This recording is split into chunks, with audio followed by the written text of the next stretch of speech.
Survei statistik pasar menunjukkan bahwa kebutuhan konsumsi daging masyarakat Indonesia 79% berasal dari ayam broiler. Dan kondisi ini diprediksi akan terus meningkat dari tahun ke tahun. Ini menunjukkan bahwa daging broiler masih menjadi primadona dibanding produk daging ternak lainnya. Ayam broiler yang benar-benar berada pada lingkungan yang mendukung, pakan yang berkualitas, sistem perkandangan yang baik, perawatan kebersihan serta perawatan kesehatan dan pengendalian hama dan penyakit yang maksimal, niscaya akan memberikan dampak positif bagi pertumbuhan serta perkembangan dan bobot daging ayam broiler secara maksimal. Untuk memaksimalkan hasil ternak ayam broiler, saat ini telah berkembang inovasi untuk meningkatkan biosecurity, efisiensi usaha, menurunkan angka mortalitas, efisiensi pakan dan tenaga kerja, serta performa ayam itu sendiri. Salah satu inovasi untuk beternak ayam secara modern adalah dengan menerapkan sistem closed house. Saya peternak kandang ayam closed house atau kandang ayam modern. Kandang ayam tertutup yang semuanya sekarang serba otomatis, dari mulai pakan, blower atau untuk mengatur suhu maupun dari minumannya. Ini sebenarnya mengadopsi dari luar negeri sebelumnya, karena di kita kebanyakan sebelumnya adalah kandang ayam terbuka atau open. Karena banyak kendala di kandang open, makanya dibuatlah kandang closed house atau kandang tertutup. Untuk menjembatani kesenjangan adaptasi metodologi saat terjadinya pergeseran dari metode open house ke closed house, serta penerapan sistem otomatisasi, sedikit banyak jelas dibutuhkan kemauan para peternak untuk meningkatkan kemampuan tata kelola peternakan ke level yang lebih tinggi. Dengan memperhatikan dan menerapkan prinsip otomatisasi secara benar, disertai dukungan perangkat-perangkat yang memadai dan tepat guna, maka metode closed house yang memang dirancang untuk mampu mengendalikan kondisi suhu dan kesehatan udara untuk menjaga kebugaran ayam sehingga performa yang optimal akan tercapai. Secara spesifik terkait dengan tingkat kelembapan udara serta stabilitas suhu udara, maka sistem sirkulasi udara yang paling banyak digunakan di Indonesia idealnya mengacu pada prinsip kerja air tunnel atau terowongan udara, di mana udara akan masuk dari bagian depan dan akan ditarik ke belakang, mengalir sepanjang kandang dan dikeluarkan dengan bantuan exhaust fan. Saat sirkulasi udara ideal telah tercapai, ada beberapa hal serta perangkat pendukung penting lainnya yang masih perlu diperhatikan untuk menstabilkan suhu ruang kandang. Misalnya penggunaan evaporative cooling pad sebagai pendingin udara yang memanfaatkan penguapan air. Evaporative cooling pad juga berfungsi sebagai penyaring udara yang masuk ke kandang. Sekat-sekat cooling pad mencegah pengotor udara untuk masuk ke dalam kandang sehingga udara masuk menjadi lebih bersih. Inti dari kandang tertutup tersebut ini yaitu bahwa kandang itu benar-benar kedap udara kecuali yang masuk dari bagian depan, yaitu melalui cooling pad dan dibuang keluar melalui exhaust fan atau kita sebut blower. Jadi udara benar-benar masuk dari depan dan keluar melalui bagian belakang. Sedangkan untuk bagian minum itu dialirkan dari pompa langsung dari toren, itu mengandung saringan dan langsung dialirkan ke nipel-nipel. Sedangkan untuk makanan kita salurkan dari depan sehingga para ABK atau para pekerja tidak usah masuk ke dalam kandang, hanya menumpahkannya di bagian depan. Sekarang kita lagi mengasih makan ayam dengan cara pakan otomatis. Sekarang kita menggunakan pakan starter yang digunakan pada umur 0 sampai sekarang umur 11 hari. Dengan cara kita masukkan ke dalam corong, terus terbawa spiral ke dalam, terus akan masuk ngisi satu persatu di feeder, terus sampai ujung, sampai mentok karena ditarik motor.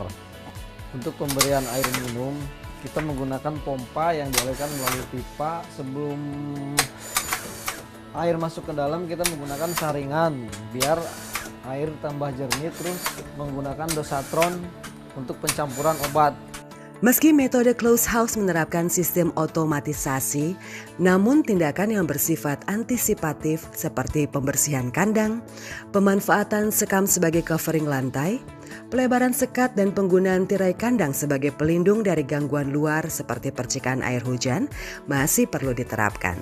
Sebenarnya kandang ayam close house ini sebenarnya menjawab keraguan atau dari kandang ayam terbuka, bahwa dulu setiap kandang terbuka itu selalu berhubungan bersinggungan dengan masyarakat tentang masalah bau, lalat, dan sebagainya. Close house itu justru meminimalisir hal-hal tersebut. Adapun biasanya kandang close house kalau untuk ukuran standar kalau menurut penelitian itu yaitu lebar 12, panjang 120. Itu paling ideal yang bisa dijangkau oleh exhaust atau blower sehingga kecepatan angin bisa tercapai. Itu tingginya itu maksimal itu 2 meter atau 2 meter lebih 5 lah maksimal, dan minimal 1 meter 85.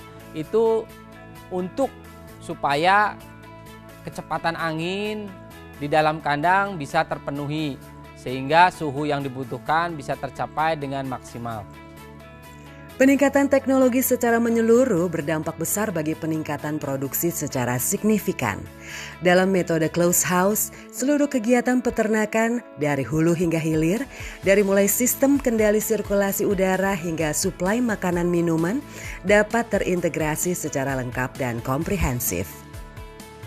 Di samping keharusan menjalankan manajemen atau tata laksana pemeliharaan peternakan yang baik sebagai upaya untuk meningkatkan hasil yang maksimal, tentunya peternak perlu menghitung faktor resiko dan kendala yang sedikit banyak bisa berpotensi menjadi batu sandungan dalam menjalankan pengelolaan peternakan. Close house merupakan tadi walaupun itu sebenarnya hanya sebagai alat untuk menambah kita lebih maksimal dalam memelihara ayam. Tapi dalam pelaksanaannya kendala-kendala dalam pemeliharaan ayam itu masih banyak karena sekali lagi ini hanya untuk meminimalisir terjadinya penyakit dan lain-lain. Tapi kalau misalnya kelemahannya close house itu dalam satu komplek, misalnya kita 3 kandang dalam satu komplek, itu kalau misalnya satu kandang kena, kandang yang lain biasanya tertular.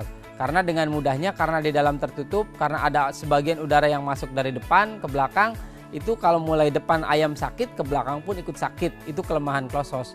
Jadi cara penanganinya kalau misalnya belum terinfeksi dengan itu, misalnya kita keluarkan satu-satu ayamnya yang udah kena penyakit. Tapi kalaupun misalnya udah besar dan siap panen atau bisa konsumsi, kalau pas lagi kena penyakit, ya alangkah lebih baiknya kita keluarkan semua.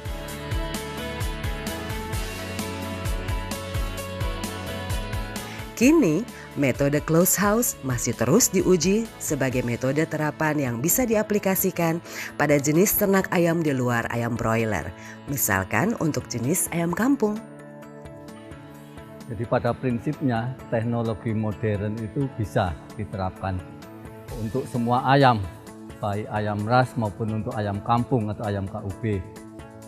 Namun juga perlu dipertimbangkan banyak pertimbangan. Ya, satu, bahwa keuntungannya dengan teknologi modern seperti contohnya adalah close house. Di sini kan lingkungan di dalam kandang semua sudah teratur, dalam arti sudah diatur baik temperatur, kelembapan, sehingga ayam akan lebih nyaman. Jadi kita sudah terbebas dari pengaruh lingkungan di luar. Namun demikian, untuk kita mengaplikasikan teknologi modern itu ada banyak pertimbangan, terutama adalah masalah dari segi ekonomis. Itu kan butuh investasi yang tidak sedikit. Jadi itu dari mulai investasi kandang, kedua juga untuk operasionalnya, terutama untuk suplai listrik. Meski secara teknis teknologi close house berhasil diterapkan pada peternakan ayam broiler, namun teknologi close house untuk saat ini masih belum layak diterapkan pada peternakan ayam kampung. Karena ada beberapa hal di luar teknis seperti ketersediaan bibit ayam kampung yang masih terbatas, masa panen ayam kampung yang lebih lama, sehingga biaya operasional peternakan ayam kampung menjadi lebih besar dibanding ayam broiler.